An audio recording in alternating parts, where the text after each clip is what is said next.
Welcome everybody to the 2023 Off-Road Racing Sponsorship Summit. We're hosting it live today from the /X Ranch Cafe in Barstow, California. Very cool. We're here during the California 300 event, which is this weekend. A lot of races this weekend. It's a great off-road weekend. My co-host Tiffany Stone and I, we have about 30 guests in off-road, from marketing directors, racers, sponsorship decision makers, and our goal is to pull out of them the information that's going to help you understand what brands want from sponsorship and how to get sponsored. We're going to have an all-star cast of panelists. It's literally the who's who of off-road, starting out with why brand sponsor, going all the way through to the very end, where we'll have kind of like what we're going to call a speed dating session. They're going to be 10-minute one-on-ones with a variety of brands to learn what they want from sponsorship. So we're filming here at /X, which is really cool. Tiffany, how are you? Are you ready? I am ready. Thank you so much for having me be a part of this. I think it's going to be really cool to showcase to everybody that's watching really what it takes to get sponsorships in 2023, 2024, and beyond. Yes, absolutely.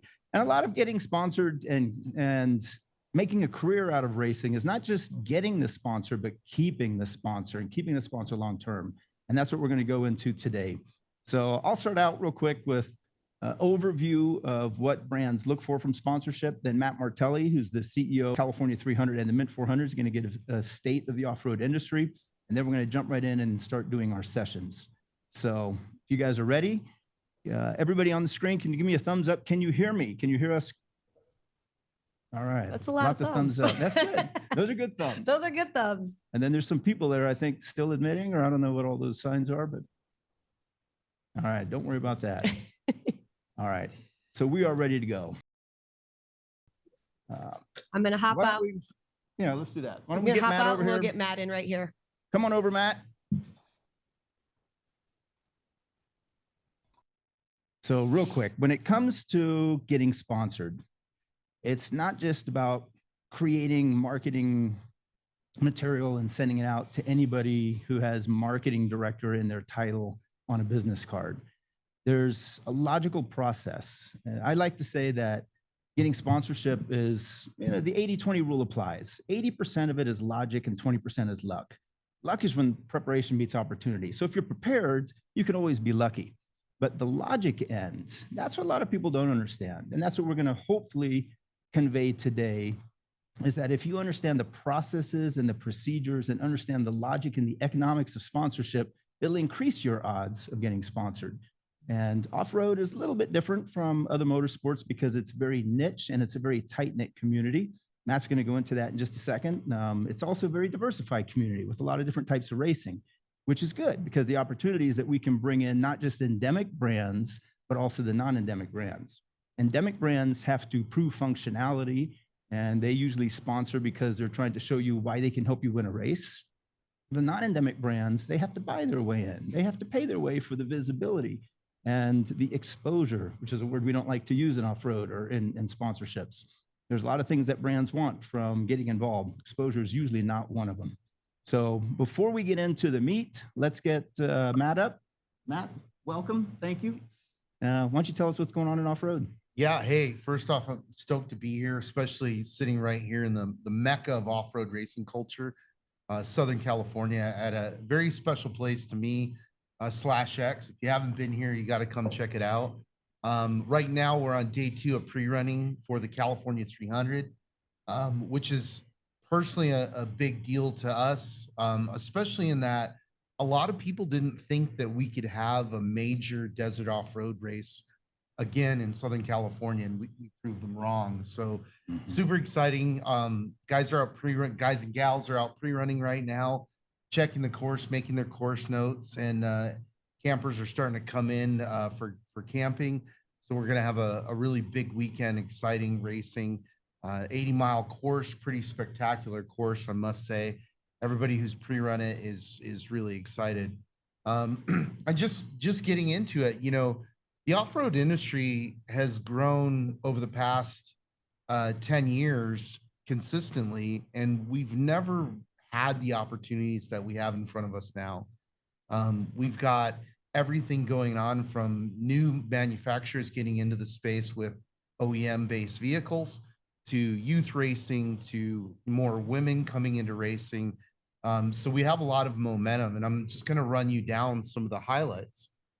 I'm going to start with desert racing.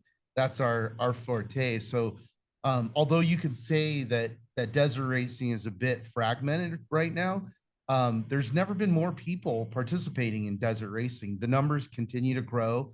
And with the advent of the sport side by side or UTV, that remains to be not just our biggest class, but our class that continues to grow.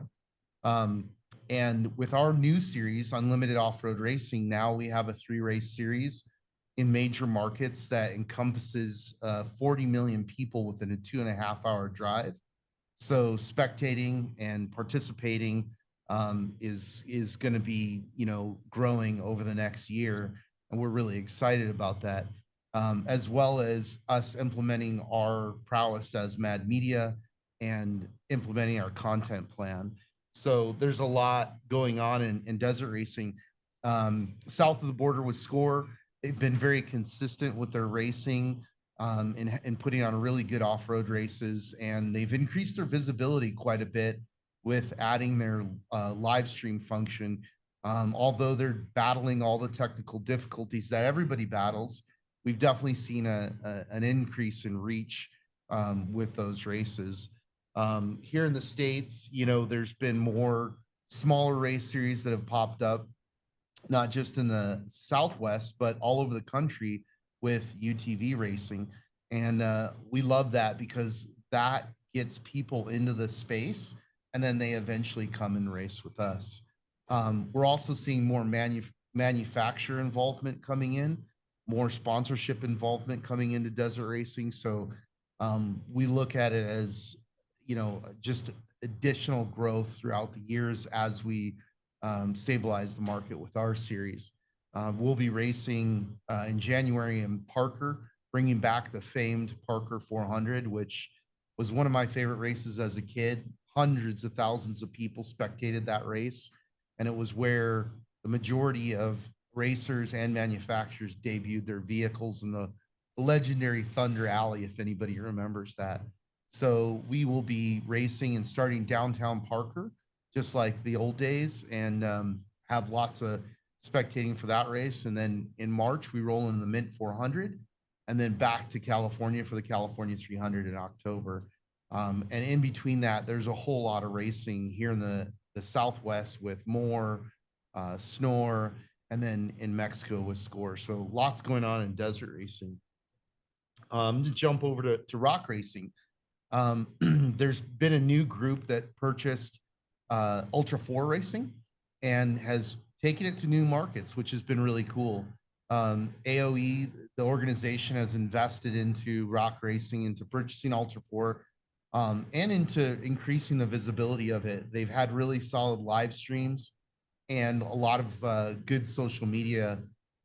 He's also, Jason Robinette has invested into a track in Oklahoma, a super facility, I would call it, which gives us an anchor point east of the Mississippi, which is an important market that largely gets ignored in off-road racing. So we're excited to see the evolution of Ultra 4 east of the Mississippi and cracking into new markets that we've never had off-road racing in.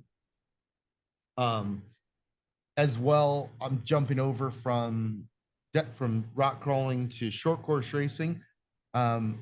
Also, same group has made an investment into purchasing Gas, a local series, and building that and folding that into a larger national series, which we're excited about. That'll take short course racing to a couple new markets, as well as some markets that it's known for, like Wisconsin with Crandon. We just came off of a fantastic Crandon, biggest Crandon we've ever seen in history. So there's some really good momentum in short course racing. I've got to mention Rally with Nitro Rallycross.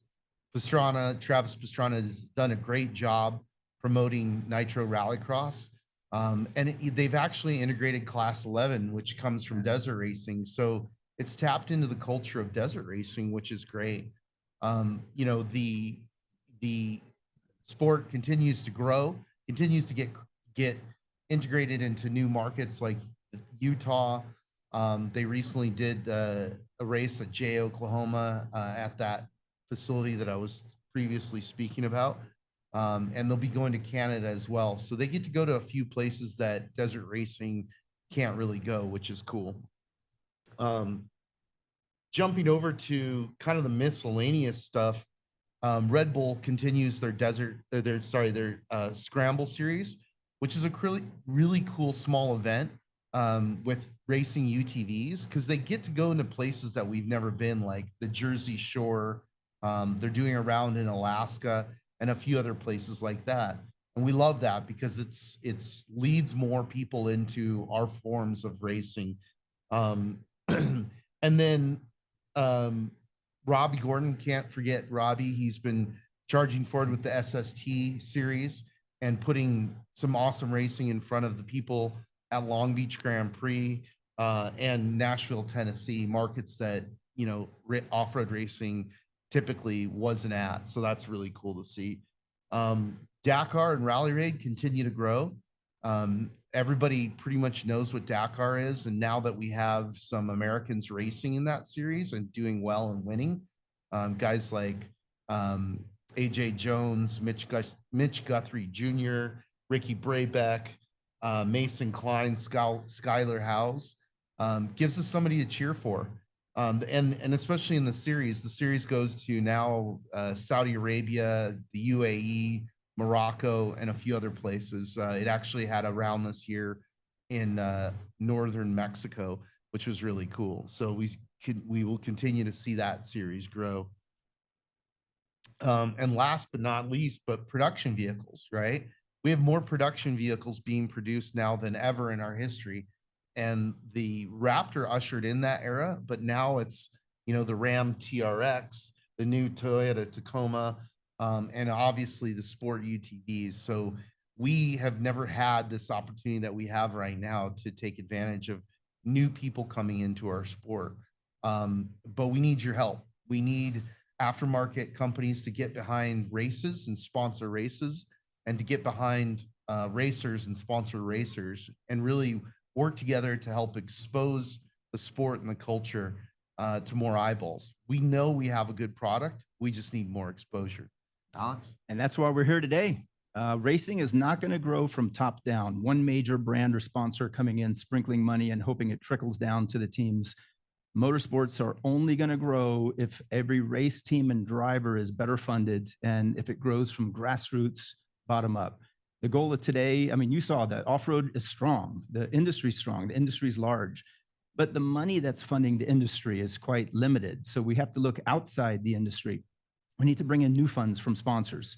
And today we're going to learn how to do that. And everybody on the call today, you should be able to leave this call at the end of the day with more information and more valuable information and more valuable assets, knowing how to value those assets so that you can bring in sponsors that have not been in off-road before. That's our goal. We want to get you better funded so motorsports grows from teams and grassroots up.